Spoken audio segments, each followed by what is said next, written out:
friend of mine, Linda Edgecombe, talks about a great way to look at life that I think we should all kind of take with us into retirement. So in today's video, I'm going to talk about this fun concept and see where we can incorporate it into our lives. I'm Maureen Dobransky. This is Life Starts at Retirement. I produce a retirement lifestyle video every Saturday at noon. Now, I first saw Linda Edgecombe speak at a Woman in Real Estate conference in Calgary. I was also speaking there, but she was the keynote speaker. She was incredible. I left there feeling uplifted, energized, and armed with a new concept. And that was probably, I'm going to say at least 10 years ago, if not longer. And this concept has stayed with me ever since. It's that powerful, and yet it's really very, very, very simple. And it just goes like this. It was one line that she used. When was the last time you did something for the first time? Think about that. When was the last time you did something for the first time? Like, wow, how powerful. It just gets you.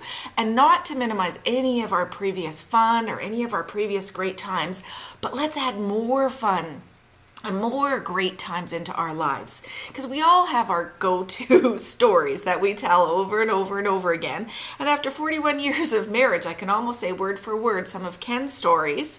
And I'm sure he can say word for word many of my stories, our go-to stories. So this winter, I decided I wanted to add a few new stories to my life. And I decided to do a few things for the first time. None of them are earth-shattering, but I just wanted to share them with you and tell you why they were so important to me, and maybe encourage all of us to do something for the first time.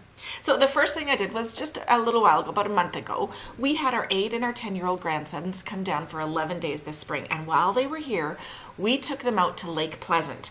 And we went to, it's called Paqua Park at Scorpion Bay. Oh my goodness.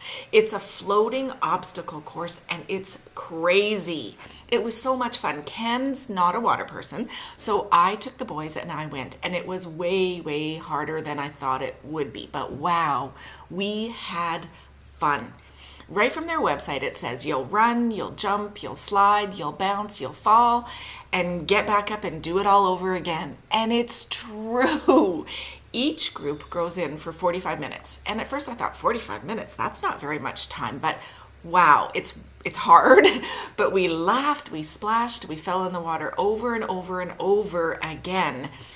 And I just hope that someday when I'm gone, the boys will remember sort of about their grandma, that she tried new things, that she wanted to do fun things or just try different things in life. And even if you're 61 or no matter how old you are, you can still do something for the first time. So although I was freezing in the water, it really, really, really made me feel warm and grateful inside. So the other thing that I did this winter for the first time had a really big impact on my whole winter. See, every Friday night in our community, there's a band and a dance, I guess, at the community center. And Ken doesn't really like to dance. If I bug him enough, he'll dance some of the slow dances with me. He's good at it. He just doesn't like it. So I know it's not his thing.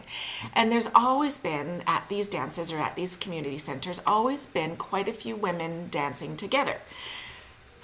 When I was younger, I always said I would never dance with other women. Somehow it was a stigma to me. But this year, I just threw that right out the window and I said, I just want to have fun. I don't care how that looks. I just want to have fun. So I decided to dance with other women. And I danced this winter and danced and danced and danced 99% of the time with other women. I even got, so I would look around and see where there were women kind of, looking like they'd want to, but didn't want to get up, and tried to get them to get up and dance too. And it really made my Friday nights way more fun. And I made a few good friends along the way. So I threw that preconceived idea out the window and had a real fun time. So those are two of the things that I did this winter for the first time. And they made my life in my retirement just that much more remarkable. I'd love to hear what you have done for the first time just recently, or what you might want to do and check off something from your bucket list. I'm Maureen Dobransky. This is Life Starts at Retirement. I produce a retirement lifestyle video every Saturday at noon, and our Facebook group is growing like crazy. Please consider joining facebook.com/groups/lifestarts@retirement.